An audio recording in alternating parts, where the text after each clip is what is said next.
Hello, everyone. It's Deb Floros for Jesse James Beads. The December Magical Mystery Bead Box is magical. It is a Degas collection of beautiful things. Jesse James Beads does this so well. They pay tribute to an artist, and I love it. I'm particularly in love with this bead mix. I love the colors. I love these unusual bead caps, cones, so to speak. And the beads are just so lovely, different shapes, different textures. The colors are divine. There's some sparkle. So I'm going to give myself a little bit of space to work with.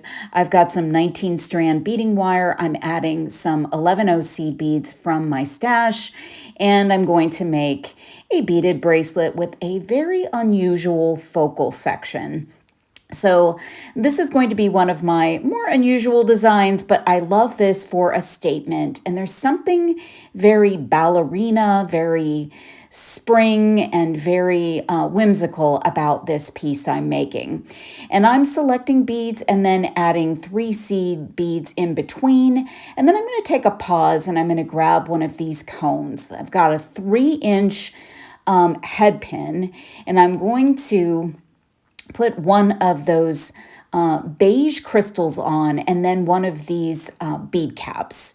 And I think that looks so beautiful in and of itself, but then I'm going to put the cone on top. And I love how this looks. You could make a couple of these and make an earring pair. I've got round nose pliers to do a wire wrap loop up top. You could do a simple loop if you like to do that instead. And I'm kind of doing a chunky wrap up top because the hole of that cone is a little bit bigger. So I've got kind of a big chunky wrap around that loop, and then I'm going to cut off my excess, and this really would make a cool earring. So then I'm going to make a few more. So I'm going to do 4 of these, and we're going to add these directly to our bracelet. Now, you could do these before you even get started with your stringing, but I had the idea as I was working through it and thought, I'm gonna do that. So I've got some sparkle and one of the bead caps next to it, and then I'm stringing on one of the wire wrapped cones, a seed bead, a wire wrap cone, a seed bead, a wire wrap cone, a seed bead, and then one more wire wrap cone.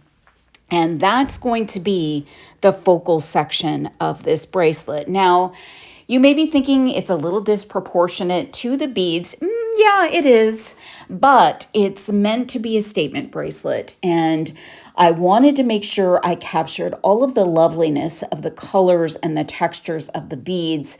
And then that focal section is just going to be this super dramatic, interesting focal. You could select larger beads from the box. There are strands, there are some gemstones. You could put all kinds of different beads in this piece, and you could even do less seed beads in between each bead, and that would make the bracelet chunkier and maybe make that feel a little bit more proportional for you. I like how it came out. I think it almost kind of has a dragonfly effect. So if you're a dragonfly fan, this could be something that you would enjoy making or gifting to someone. So I'm going to go ahead and cut my wire from the package and then pick up all of the beads. I'm always amazed at how many I have left after I've used so many beads. And there's one more. So I'm going to try this on. This is a little bit big for me. It's going to be gifted. But I'm going to take a clasp out of my studio, and I'm going to use 2 size 2 crimp tubes and some French wire. If you've seen my videos before, I like to use French wire to give my ends of my wire a little bit more substance.